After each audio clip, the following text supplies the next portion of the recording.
crazy is that? Do you like here in Mexico? Yeah, it's great. Mexico has always been amazing. We've been coming here for a very long time. Our fans are great, and Monterrey is one of our favorite places in Mexico. Yeah. Really? Yeah. You were yesterday in Guadalajara. How was the crowd? How do you feel the crowd? You know what? I feel that every city in Mexico is so different. You know, you got Mexico City where we had some of our best shows in our career. We had we started out playing a place called Salón 21.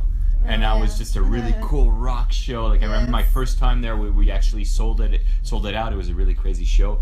Guadalajara is more, I guess, of a rock crowd. It's really difficult to tell more rock. But here we have our fan base that's from Monterrey. Yeah, it's very strong. Yeah, our you know, the most intense Simple Plan fans I think are in Monterrey. So I mean, every single place has, you know, something that's very charming about it, you know. Yeah. And I hear the food here in Monterrey is supposed to be like absolutely amazing, right? It's delicious. Yeah. Have you tried Mexican food already? Always. Always. We always eat Mexican food when we're in Mexico. We even look for Mexican food when we're somewhere else in the world. Like You eat Mexican food. Yeah. And what's your favorite dish?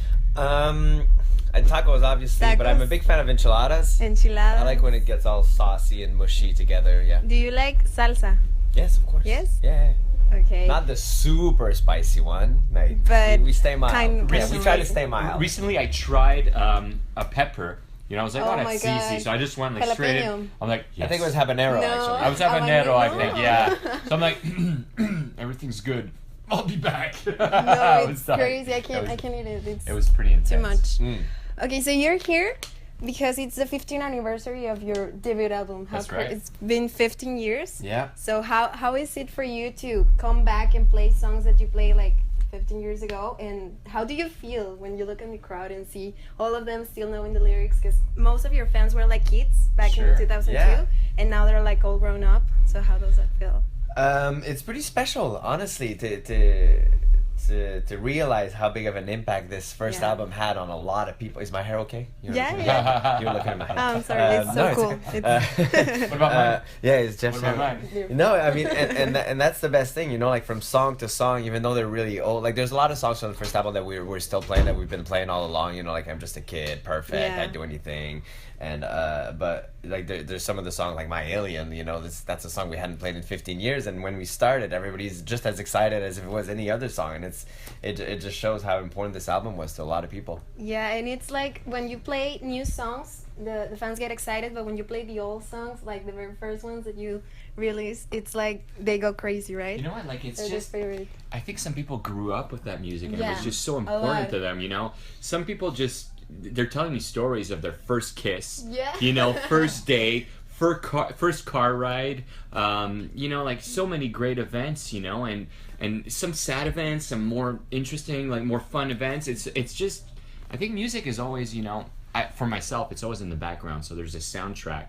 You know, I could actually remember like around what time I was listening to a certain record, because I remember the moments that are tied to that music, you know, and I know that our fans are the same. It's pretty crazy to see how important that record was, you know, and especially huge. in Mexico, you know, it was definitely very, very important. So you're talking about people that were too young, that were, you know, 7 or 8, that are, you know, 15 years later, I can't do the math, but they're older now, 23, whatever, they're older, and there's people that, you know, that were in early 20s that are, you know, our age now, and that's pretty cool. So you got, like, it really runs the gamut. You see, like, all types of people at our shows, and that's pretty amazing. And, you know, the internet has a lot of negative sides, but one of the really cool things is that a band like us has a lot of records, has been around for a long time. People could go back easily to the repertoire. So say you were exposed to Simple Plan through Summer Paradise or through Boom, people tend to go back always and check out the songs, and then they fall in love with I'm Just a Kid, I'd Do Anything, and that's amazing. Yeah, of course. And right now you are working on something new. Can you tell us a little bit, or it's just you're taking a break? We don't. No. We've been very busy this year with this tour, with the 15th anniversary. It's been really good. We've basically did the whole taking one for the team tour, and then went back everywhere around the world, including Mexico, obviously, for the anniversary tour. So as soon as we're done with that, right after Christmas, we're gonna start working on the next album.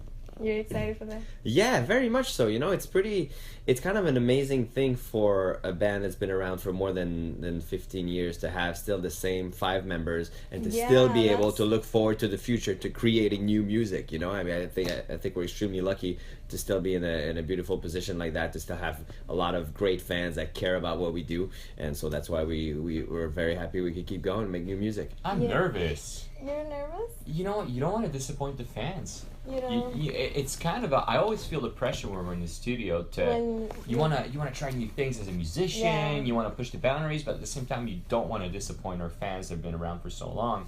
So yeah, it's somewhat stressful, I think, getting in the studio for all of us. You always want to play well, come up with new ideas, but at the same time you have to remember who you are and what your heritage is. So that balance is really difficult to find. Yeah, and when you're in the studio, you're right there, like you lack perspective. So sometimes, you can make mistakes, They're not necessarily mistakes because in the grand scheme of things, I think the band will prevail, and our fans are very loyal and will stick by us. But yeah, I want to do this right. We all do. We're big perfectionists. Yeah. Yes. I guess every artist is kind of a perfectionist. But you were like, you have tried kind of new things from the very start, but at the same time you still have like the same, because when I think of Simple Plan, I think that you guys have stick to your main. Definitely. There is a Simple Plan sound. Exactly. There's something that we do, but sometimes for us as a band, it's fun to try different things. Like on the, I think it started when for the first album for us, it was very important to be like one style and to fit in a certain scene. Yeah. When we got to the second album, there's a song like Untitled, which was completely different from the rest of the song. Then we got to the third album, we tried a lot of different loops, different sounds to incorporate into our sound. Then when Summer Paradise came out, that was very fun for us because that's something we had never done, kind of like a reggae beachy vibe, and then the fans really loved the song, and it really, even though it was different, it sounded so much like Simple Plan. So on the latest album we did a few different things as well here and there, and it's just part of being a musician. But I think drums, guitars, and big harmonies and big strong melodies and honest lyrics, that's just the Simple Plan sound. Exactly, because so many artists start with like one sound and then they end being like a completely different thing. And I think that you guys have like tried new things, a little bit of new things, but stick to the same sound. But at the same time, I don't think any of the songs that were on Taking One for the Team, I don't think they could have been on No Pads, No Helmet, Just Balls, and vice versa. I don't think any of those old songs would fit on a new Simple Plan album, but it's still kind of similar, still the same essence. Yeah, exactly. Yeah. You know what? It's like a big stew. When we started out, it was like, let's put a little pepper, a little salt, not too much. Let's not. And then over the years, you're like, oh, let's try, jalapenos in there, and let's, go a little crazier. But you still want the basic recipe to be the same. You just want to enhance it with new elements, And I think a good example is this song called Boom off the last record. Yeah. That song is somewhat of a pop punk song, better hooked than what we could have written, when we were, early on 15 years ago. But at the same time, and it's got a modern element to it too, but at the same time it sounds like Simple Plan, Exactly. And we realized that certain songs also like connect and don't necessarily, like Summer Paradise was another example I gave earlier. That song is just different, and it works because I think Pierre's voice is kind of like the glue that sticks it all together, and it works. And sometimes it just doesn't, you release a song, it just doesn't stick. And you just have to be humble about it. You're like, well, you know what? We're going to start over, and you do it again, Okay. So you're going to end up the tour and then you're going to start working on new stuff. I think so, We're going to try to go... We have one more run in the U.S. that we're doing before Christmas. Then I think there's a couple places that still haven't seen the anniversary tour. We're going to try to go there. But I think the main focus for next year is going to start working on new music. Because really, if we don't go to Brazil, they're going to kill us. They are going to kill us. They are going to kill us. Yeah.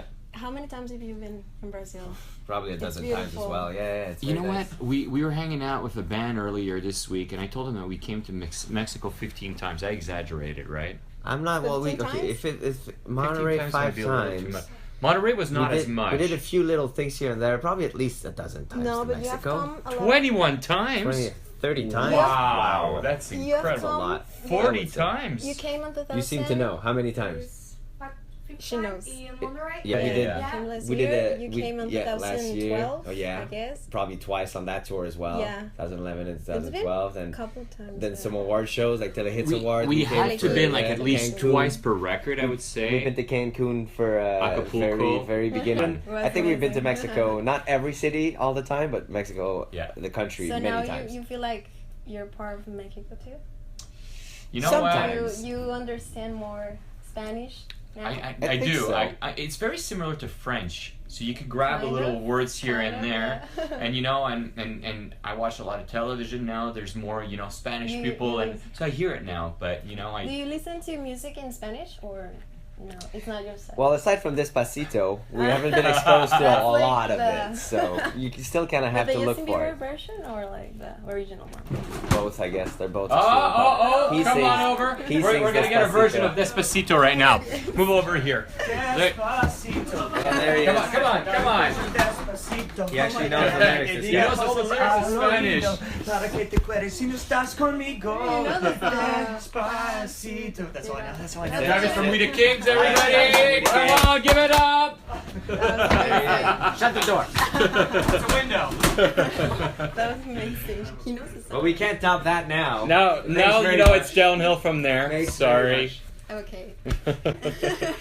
So can you send like a message to your Mexican fans, because they're like super loyal to you. They love you so much. Like seriously, I was like, I don't know, 15 minutes ago outside, and they were screaming and already fangirling. They're amazing. There's people at the airport. There's been people. I saw the Instagram before, story after the show. We do our really VIP meet and greets. We do our soundcheck parties. There's always people there. Thank you so much to all our Mexican fans. You guys have been amazing for the support over the past 15 years and more.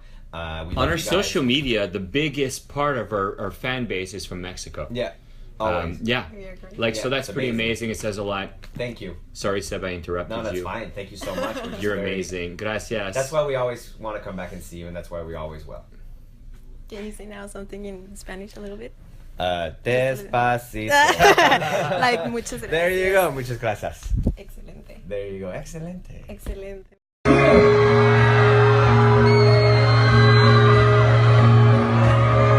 We also have been together for a long time. Over 15 years. We've traveled the world so many times. Been to some incredible places we never thought we'd ever go. We've done some crazy things we never thought we'd ever do. But I want to tell you, there's only one reason why this band can exist. Why we can be here tonight. Why Simple Plan can still be a band. There's one reason. That reason is because of you. So muchas gracias. Now sing with me. You ready?